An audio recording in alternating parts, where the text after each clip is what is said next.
கல்யாணம் எல்லாம் பண்ணிட்டீங்கன்னு வச்சுக்கோ சோறு துடிச்சதுன்னு அர்த்தம். அது சரியா 8 மணிக்கு மேல ஆச்சுன்னா எப்ப வருவீங்க மட்டும்தான். எப்படியே எப்ப வருவீங்க வீட்டு அன்னி ட்ரை ஆச்சுனாலும் சரி என்ன ட்ரை ஆச்சுனாலும் சரி எப்ப வருவீங்க அது மட்டும்தான். உண்டா 10 டைம் கடைக்கு போகணுமாண்ணே 10 டைம் கடைக்கு போகணும். ஒரு பொருள் மறந்து போன் பண்ணி வச்சுப்போ ஒண்ணு கூட ஞாபகம் தெரியாதான்னு வரும். நம்ம பேச கட் பண்ணி பார்த்துருப்பேன் ஆப்போசிட்ல அவங்க பேச கட் பண்ணுவோம்.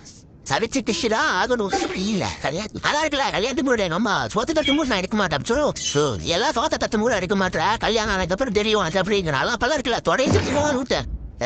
ராஜா எடுக்கிறதாச்சு நல்லா அவனை எடுத்து வைப்பேன் சிக்கலா இருக்குல்ல நல்லா நேரம் வந்துருச்சு யூஸ் போட்டு கொடுப்பேன். வழியில புரிஞ்சதே ஆகணும் புரிஞ்சுதா. சொன்னாங்க ஒரு கல்யாணத்தை பண்ணிப்பாரு வீட்டை கட்டிப்பாருன்னு சொல்லி அவசரப்படி கட்டி கிடைச்சிடும் புரிஞ்சு வாச்சுமா அப்படியாயிரும். அவசரப்பட்டு கல்யாணம் பண்ணலாம் அவரை மட்டும் பண்ணிட்டேன் தெரியுது பாத்தியா பக்கத்துலயே வச்சு உட்காந்துட்டு இருக்கேன் தில்லு வேட்டு தம்பி தெரியுமா. நேற்று ஹீலிங் போய் அடி வரைக்கும் பிரச்சனை கிடையாது எல்லாரும் கூட அடிக்க மாட்டாளா அது வரைக்கும் சந்தோஷமா.